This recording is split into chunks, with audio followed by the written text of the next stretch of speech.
오늘은 제가 많이 했던 분야인 협상, 그리고 협상을 기반으로 한 효과적인 설득법에 대해서 말씀을 드리도록 하겠습니다.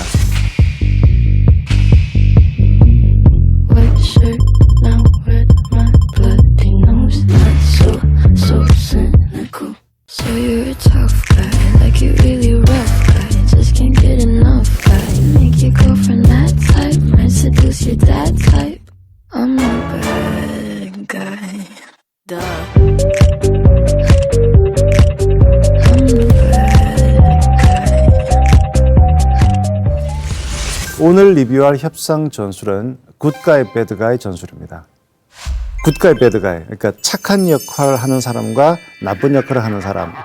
굿가이는 지금 협상 테이블에 앉아있는 여러분이고요. 나는 좋은 역할을 하는데 나를 대신해서 악역을 맡아줄 배드가이가 뒤쪽에 필요할 때가 있거든요. 우선 제가 전 세계적으로 유명한 배드가이 한 명을 소개해 드릴까 합니다. 이 사진은 1979년 세상을 떠들썩하게 했던 이란 미 대사관 인질 사건의 한 장면입니다. 이란 학생들이 분노해서 테헤란 주재 미 대사관으로 이렇게 난입해가지고 대사관을 점거해버려요. 그리고 안에 있던 70여 명의 외교관을 인질로 억류합니다. 당시 이란 학생들이 왜 이렇게 미국에 분노했을까요? 독재와 부정부패를 일삼던 팔레비 전 국왕이 엄청난 규모의 반정부 시위가 일어나자 미국으로 도망가 버립니다. 그런데 미국의 그 당시 지미 카터 대통령이 여기서 오판을 해요. 팔레비 전 국왕의 입국을 허가하는 겁니다. 그러다 보니 이란 강경파의 분노를 촉발시킨 거죠. 그러니까 이란에서는 팔레비 국왕 내놔라, 이렇게 이 송환을 강하게 요구했는데 미국에서는 거부를 합니다. 이란은 급진 강경파 주도로 미국과 일전 불사하겠다면서 초강경 자세로 일관합니다. 그러니까 미국은 이란산 원유를 수입 금지하겠다, 그러니까 돈줄을 막아버리겠다, 이렇게 나간 거고요. 이란은 대미 석유 수출 금지를 또 조치하게 됩니다.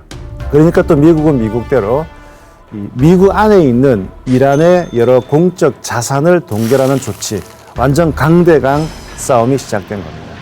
미국은 특공대를 투입해서 독수리 발톱 작전이라고 하는 인질 구출 작전을 시도합니다.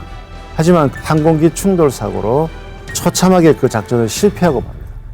자, 이렇게 악화일로로 치닫던 인질 사건은 사건 발생 444일 만인 1981년 1월 미국이 동결된 팔레비 왕정 당시의 그 재미 자산을 이란에 반환하기로 동의하고 또 이란이 미 대사관 인질 전원을 석방함으로써 종식됩니다.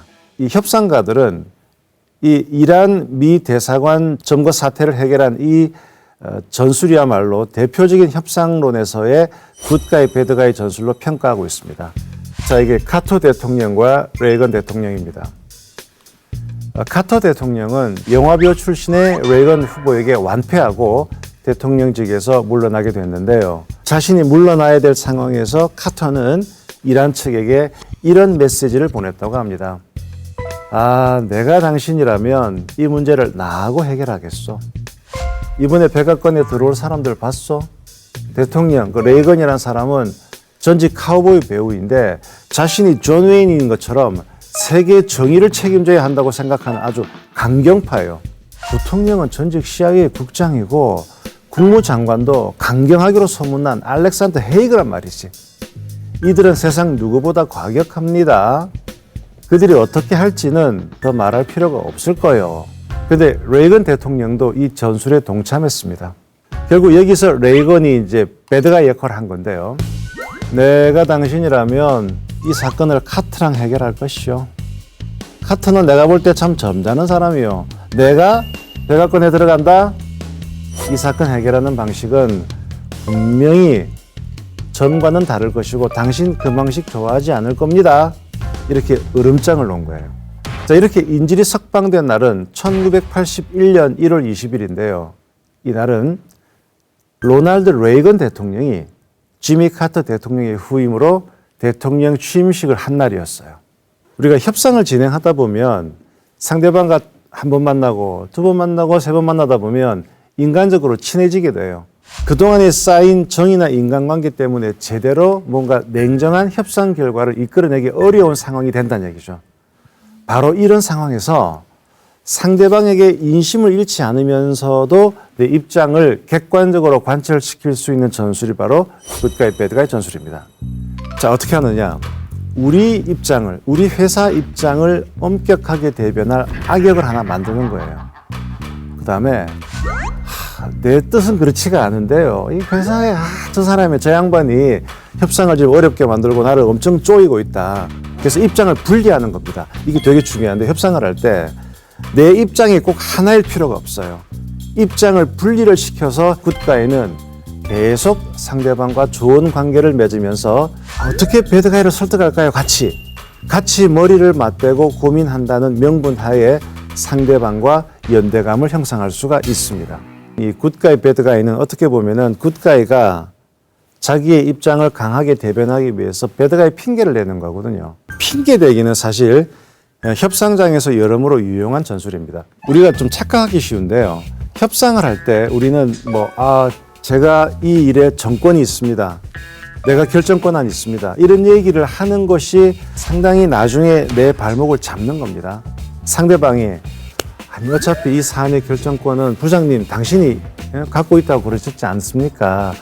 정말 부탁드립니다. 저희 사정 힘든 거 제가 여러 번 말씀드렸지 않습니까? 이러면은 그동안 협상 과정에 친해졌기 때문에 내가 결정권이 있다고 말한 상황에서 이렇게 어떻게 도망가지를 못하는 거죠. 이런 경우에 그 결정권이 저한테 없습니다. 라는 그 대응법은 상당히 유용한 퇴로가 될 수 있습니다. 이것을 협상론에서는 핑계대기 전술이라고 부릅니다. 저희도 오 부장님 핑계를 많이 대고 있습니다. 자, 그런데 이렇게 어떤 특정한 오 부장님, 우리 김 이사님 이런 식으로 한 명을 핑계를 대는 것보다는 모호한 대상에게 핑계를 대는 것이 좋다고 하는 거죠. 예를 들어서 저희 그 마케팅 위원회에 상정되어서 거기서 결정이 되어야 됩니다. 예를 들어 특정한 부장이다, 이사다, 누구에게 결정권이 있다라고 하면 또 어떤 식으로든 그쪽으로 공격할 수가 있잖아요. 그런데 마케팅 위원회 이렇게 되어버리면 이게 뭔가 공략하기가 어렵다는 얘기죠. 어떻게 보면 제가 배드가이 되는 경우가 되게 많아요. 왜냐하면 제가 이제 많은 회사들의 고문 변호사로 있잖아요. 제가 저쪽에다가 우리 고문 변호사가 안 된다고 얘기한다라고 하면서 이미 저를 팔아먹은 거예요. 그러면 알아서 그냥 저도 이해를 하죠. 자, 그러면 이런 경우 있어요. 아니 변호사님, 저는 제가 사장인데 제가 누구 핑계 댑니까? 내가 사장인데 내 위에 누구 아무도 없지 않습니까? 그런데 하급자 핑계를 댈 수도 있어요. 예, 제가 충분히 사정 알겠습니다. 근데 제가 우리 공장 측 사정을 한번 봐야 됩니다. 요즘 공장 현장의 작업 반장들, 누가 갑인지 누가 을인지 몰라요. 정말 힘들어요. 말이 안 먹힙니다. 그쪽 현장 상황을 제가 한번 봐야 될 것 같아요. 이런 식으로 얼마든지 상급자도 하급자의 핑계를 대는 경우가 많이 있습니다.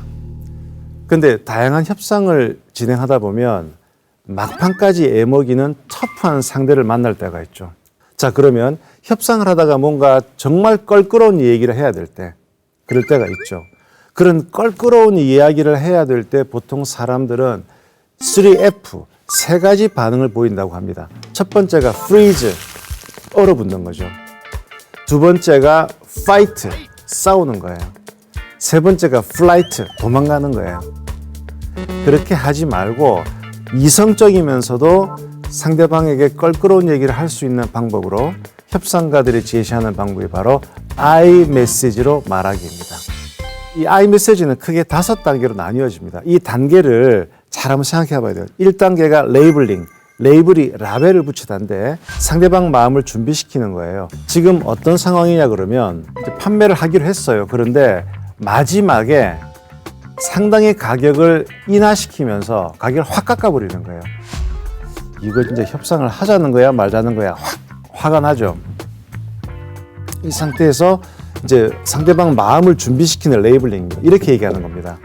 좀 꺼내기 어려운 이야기지만 방금 말씀하신 납품 단가 인하 요청에 대해서 제 입장에서 솔직히 말씀드려도 될까요? 꺼내기 어려운 이야기지만 이 말은 뭔가 껄끄러운 얘기가 나갈 거다라는 준비를 시키는 거예요. 그 다음에 두 번째, 팩트, 사실을 말하기.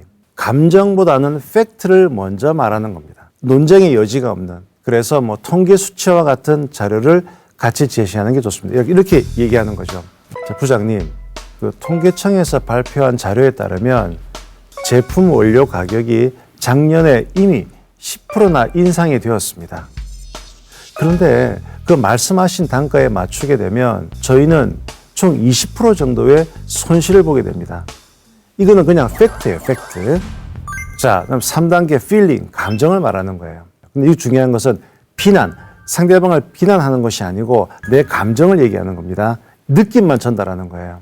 그 정도로 만약에 손실을 보게 되면 저는 위에서 야, 너 이 딜을 왜 했냐? 그쪽이랑 제가 아주 질책을 받게 될 것이고 그 점이 제가 정말 걱정되고 염려됩니다. 자, 다음 4단계가 인텐션, 의도를 말하는 겁니다. 자, 궁극적으로 내가 주장하는 내용이 무엇인지를 밝혀야 되는데요. 부장님, 어느 정도 가격이 보장되어야 제대로 된 품질도 보장이 되는 거 아니겠습니까? 자, 그 다음에 5단계, 피드백. 내가 할 얘기 다 했죠? 그러면 이렇게 얘기하는 거죠. 아이고, 너무 제 입장만 말씀드린 것 같네요. 제 의견에 대해서 어떻게 생각하십니까? 이렇게 말을 하는 것은 나의 일방적인 툭보가 아니라 상대방과의 진솔한 대화를 원한다는 인식을 전달해 줍니다. 자, 이게 되게 쉬워 보이지만 이 순서를 가지고 이렇게 시나리오를 짜서 차근차근 얘기를 하다 보면 아까 그랬잖아요. 뭔가 우리가 껄끄러운 얘기를 해야 되면은 freeze, 얼어붙거나 fight, 싸우거나 flight, 도망가는데 그게 아니고 자분자분 얘기를 하면서도 나의 의도를 얘기하는 그 방법은 리더라면은 꼭 필요한 전술적인 대화법이라고 생각합니다. 결국 이거 협상을 우리가 배우는 이유는 갈등 상황을 어떻게 잘 넘기느냐. 왜냐하면 우리 인생살이는 계속 갈등의 연속이기 때문에 그 갈등 상황을 잘 넘길 수 있는 지혜를 배우는 것이 바로 협상을 배우는 것이다라고 생각합니다. 오늘의 한 줄 리뷰는 적절한 핑계대기와 배드가이가 협상의 교착 상태를 풀어준다로 하겠습니다.